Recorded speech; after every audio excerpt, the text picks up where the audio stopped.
nag-explain ako about convection current, mga ganyan. Tapos biglang isa sa mga students ko, "Ma'am, napanood ko yung ano mo kahapon, yung competition ko." Sobrang na-awkward ako. Tapos ako, okay, balik tayo sa lesson. Mamaya natin pag-usapan yan. Or don't worry, malakas ang laban ni Riana. Siya ang babasag sa sa mga hotpits niya. Alam mo kung kailan ka magpapasabog, para bang vulkan, nag-iipon ng so much energy bago magpasabog. Ganon. Hindi pwedeng maganda ka, maganda rin siya. Kailangan maiba ka talaga. So I think, nakikita siguro ng organization na pwede tayong padala ng teacher. Anong tanong? Ano bang may tuturo ng beauty pageant sa mga young girls? You tend to please people when you're in the beauty pageant or when you're joining a beauty pageant. You tend to please people, and I feel like that's one of the negative things that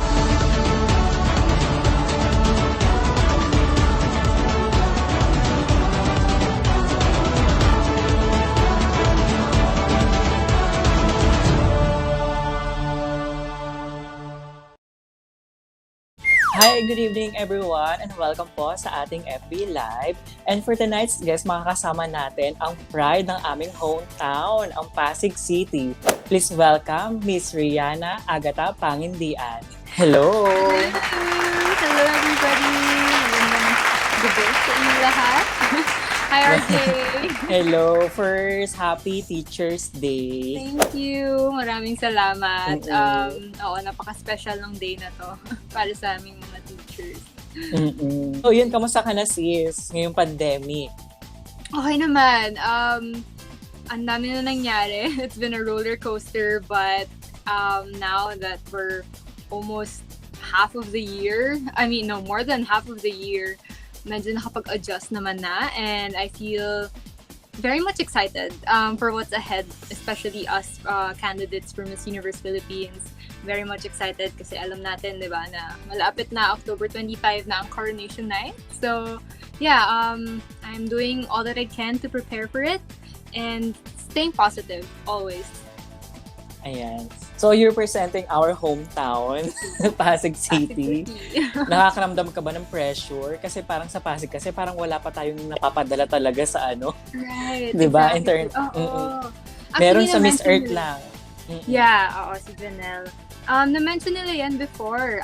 I went to Pasig City Hall, and then I talked to the counselor, si Counselor Avis, and then we realized na wala pa talagang Miss Pasig na nag-join or nanalo ng Miss Universe title. So, I'm very excited, and syempre may onting pressure, pero good kind of pressure if ever, di ba, mapanalo natin ng Miss Universe, because I'll be the first Miss Pasig that will win Miss Universe Philippines. Correct.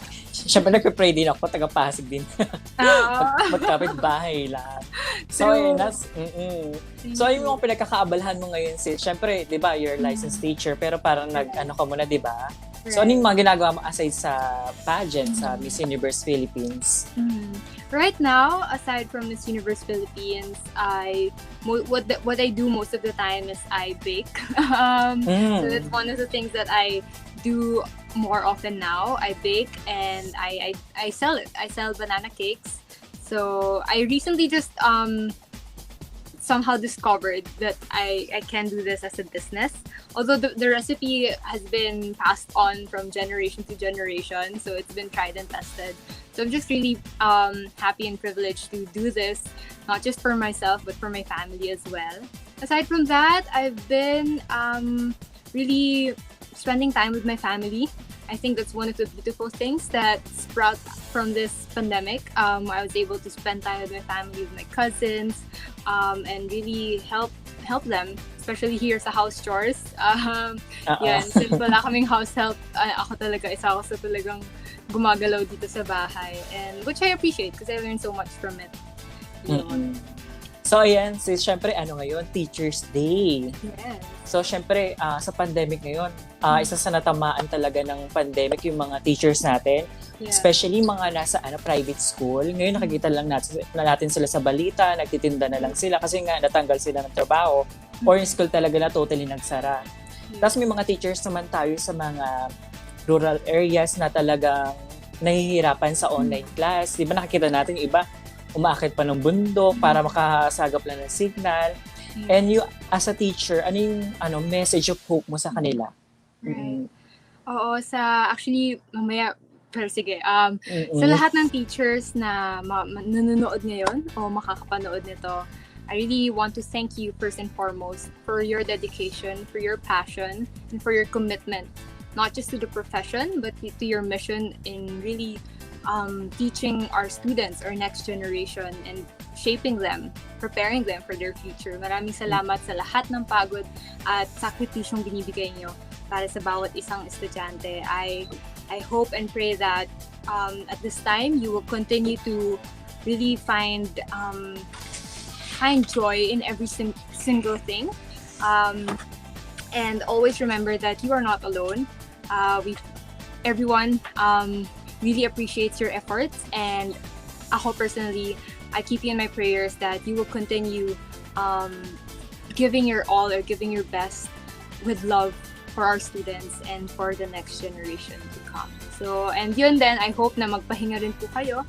Give yourselves time to rest and refresh yourself para din talagang mapatuloy natin ang service na binibigay natin. Tapos sa Riana, syempre, paano ka ba naging teacher? Yes. Ako, paano yung naging journey ko in becoming a teacher? I guess it started when I had an experience in church, because I've shared this before. I volunteer as a life coach, or I volunteer as a mentor to young girls in church. So ever since I was 15, I had that privilege to mentor them and be an ate to them. And from that experience, year after year, I saw the need of these young women, these young girls, to have someone that they can really open up to and be accountable with. And I've seen how it helped them grow from where they are. And so entering college, I thought of a course that could, somehow relate to that experience. And my mom or my parents suggested for me to take up education, because they told me na they see that gift or that talent in me also in helping others understand things, explain things better, and at the same time, being a teacher gives me that opportunity of direct influence to the students. So if my heart is really for these young men and women, or these young people to really have a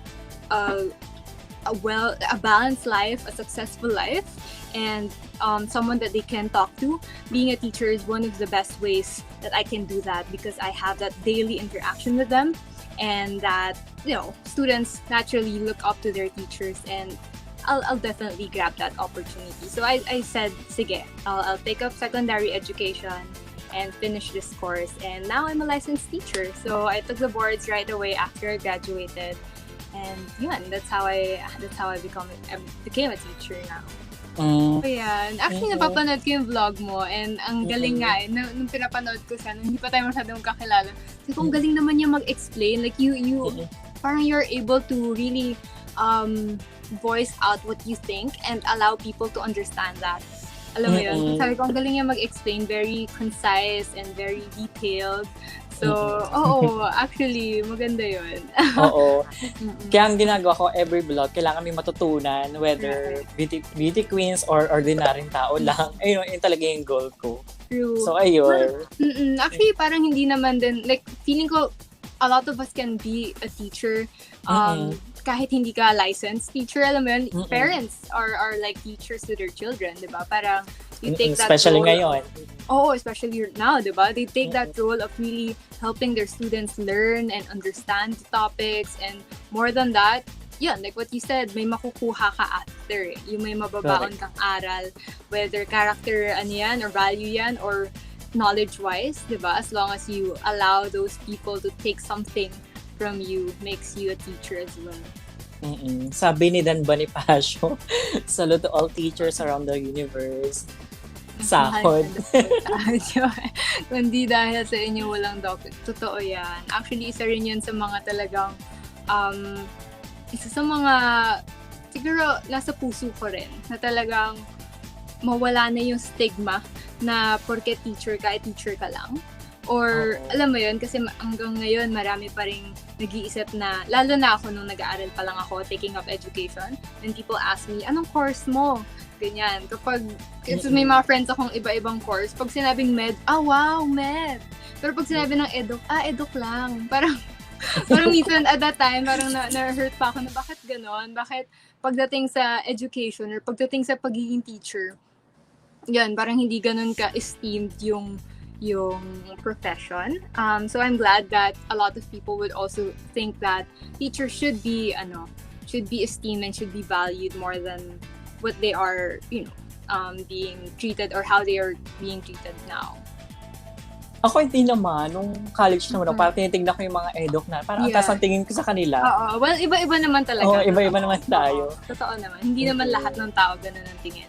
Pero I encountered some. And I guess dun din nag-sprout yung heart ko to voice or to be a voice for teachers or to make that as my advocacy. Kasi ako mismo naka-experience ng ganung pag-discriminate somehow. Pero, yeah, it doesn't, I don't generalize naman. I'm not saying everyone thinks that way towards teachers, no. Yeah. Marami pa rin namang naniniwala sa beauty ng mga pagiging guro. Happy Teacher's Day, Miss Pasig. Thank you, Alexis. Tsaka ang nakakatawa doon kasi di ba teacher ka, tapos syempre pag teacher balot na balot, pero nagpunta ka sa beauty pageant. Totoo. Nag-swimsuit. Ano sinabi ng parents mo, gano'n? Or yung mga friends? Friends, oo.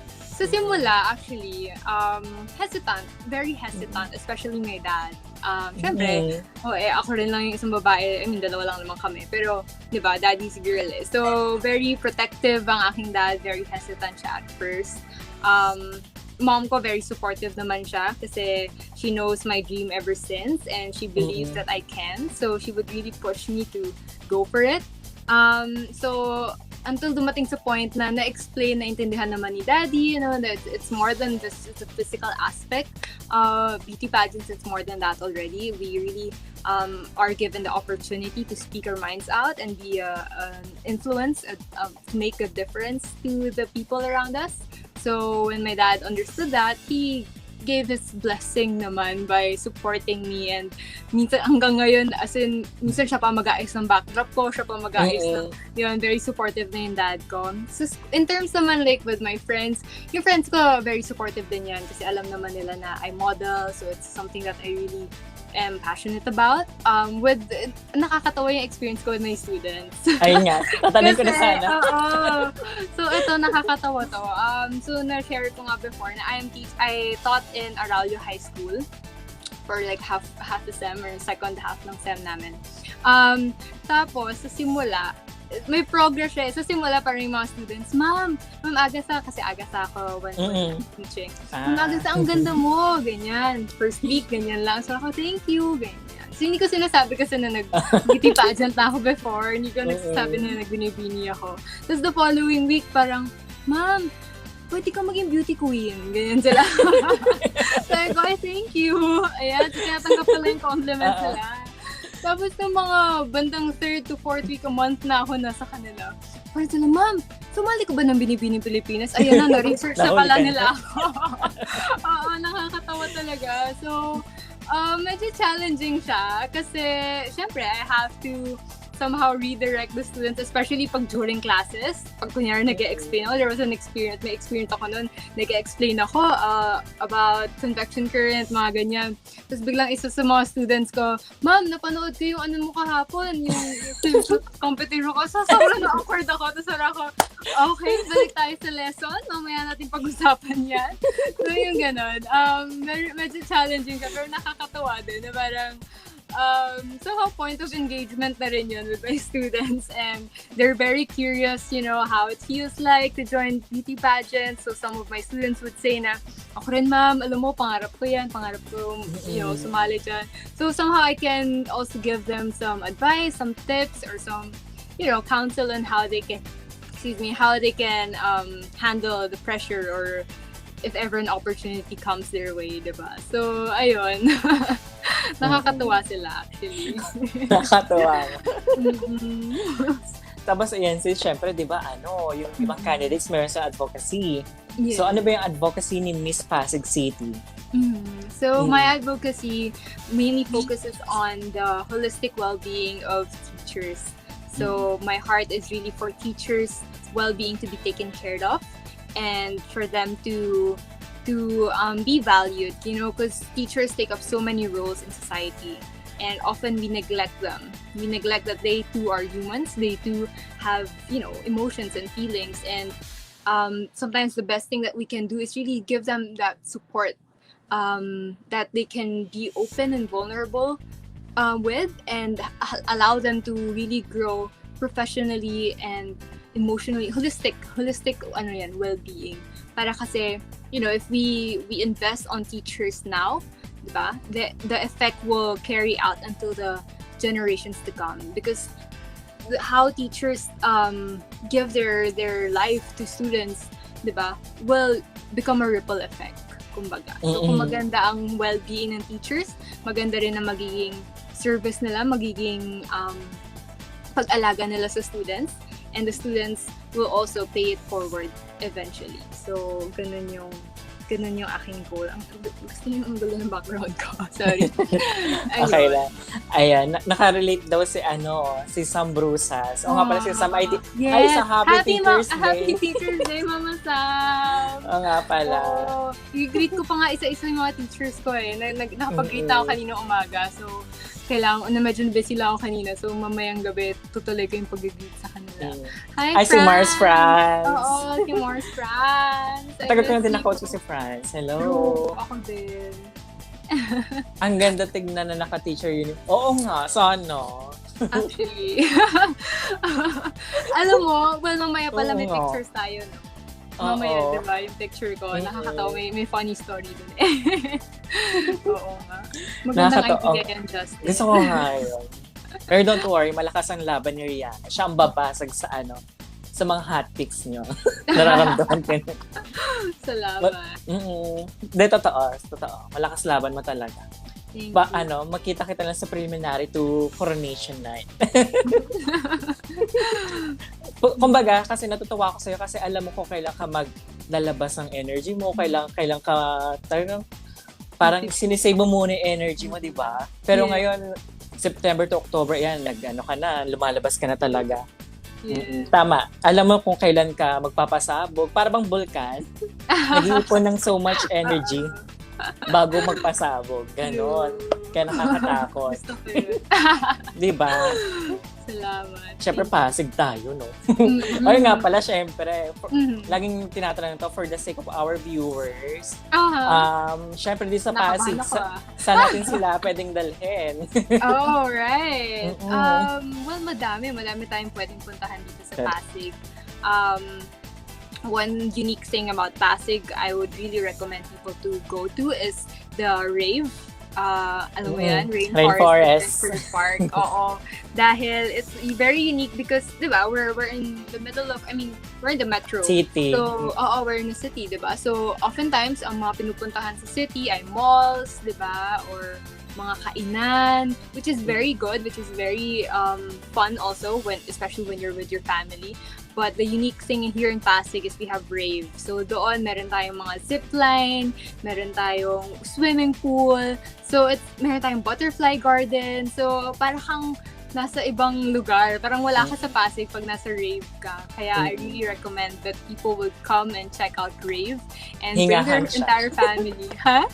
Parang hingahan namin siya. Diba? Daming puno. Daming puno, exactly. Na parang, nung nakapunta din ako parang for a while, nakalimutan ko nasa Pasig talaga ako. Kasi nakala ko, ang ganda, na parang ako nasa bakasyon.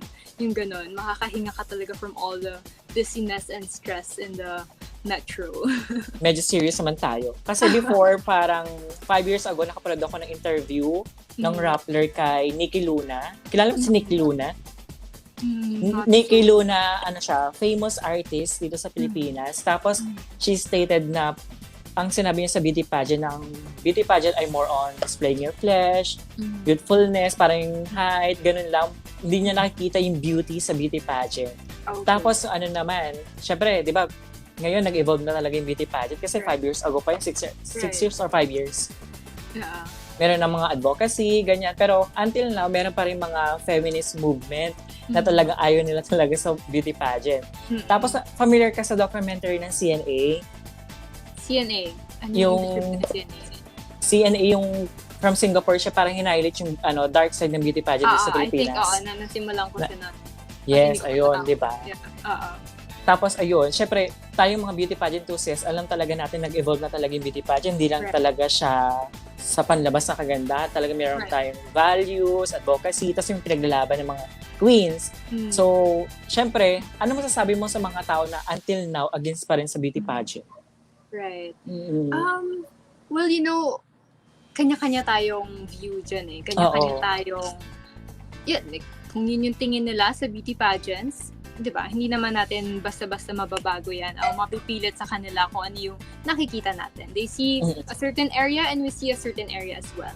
I think we just also have to learn to be open about it. Always have an open mind and open communication on any situation or any issue in that sense. So, for example, with beauty pageants, at first, ganun din yung apprehensions ko eh. It's just about flaunting your beautiful body, or you should have a beautiful face, or you should be tall. But that changed when I see these empowered women, diba, our queens, namely Megan Young, Thea Wordsback, and now Catriona Gray. And even in the past, Miriam Kembao, Venus Ra, diba, Shansi Supsup, seeing these women empower us young girls. I mean, I'm a product of these beautiful women. I've seen the value of beauty pageants, not just flaunting yourself, your physical aspect, but more so really helping these young men and women to know who they are and be confident about that, and do something for their community. So it really has to parang kailangan talaga maging open tayo. So ako nung naging open ako sa idea na yun, ang dami ko pa palang na-discover sa beauty pageants. It's not just from what I see, from what I watch, di ba? Iba rin, as in iba ang feeling ng audience, iba ang feeling ng maging contestant, iba din ang feeling ng maging judge, iba din maging feeling ng for sure ng enthusiast or ng vlogger, di ba? So ang daming pwedeng aspect na makita sa beauty pageant. So I think that I believe that we just really have to be open and have that healthy communication or conversation about this. But we respect each other's opinion. If that's what they think, then we will respect that. But for us, or for me personally, if this is what I think, the value of beauty pageants, then I'm gonna stand with that and show people why beauty pageant is still very much relevant. Yes. Kaya gusto kitang manalo. Kasi diba, teacher. Right. Tapos teacher, tapos makikita nilang kinoronahang Miss Universe Philippines. Diba parang doon pala makikita mababago yung pagtingin talaga ng mga tao sa beauty pageant. Kagaya sa Miss USA, diba? Parang hindi na sila particular sa ganda ng mukha. Talagang pag nakita na talaga na yung credentials, automatic. Kahit mag-tumbling siya dyan, madapa siya dyan. Pag maganda yung credentials niya, kaya ng communication skills, siya talaga yung mananalo. Right. Kaya ngayon Sorry, go ahead. Ayun, kaya nga last year, di ba si Sabi, tsaka si yung pambatang Miss USA. Di ba, dahil magaganda, yung mga yes. Ang daming mga Barbie doon, natanggal lahat, di ba? Totoo. Actually, sobra ako na-inspire from last year Miss Universe kasi they really broke the barriers or broke the stereotypes of how a woman or how a pageant woman should look like. Lalo nung nanalo si Zoe Bini. Na-inspire talaga ako kasi ayun, talagang nag-evolve na ang beauty pageants ngayon. And it's about really empowering women and being a role model to them and showing them that, you're beautiful for who you are. And as long as you can, speak your mind out or be confident of who you are and allow those young children or young girls as well to, sabi nga ni Zoe Bini, take up space, di ba? You can make a difference because we are very much powerful if we are really confident of who we are. Oo. Tsaka kami mga vlogger naman, ang pinag-uusapan namin nila, Sam, sabi ko, ang lalakas ng mga Miss India, more on ang advocacy farming. Tapos pag pumunta ka naman sa bandang mga Latina naman, si Brazil nandoon. Kaya magsalita ng different languages. Tapos sa Thailand, nakita naman natin na magaganda yung hilera ng ano nila, di ba? Kandidata. Tapos sabi ko, sino kayo pwede pang counter? I think this time magpadala naman tayo ng teacher. Di ba?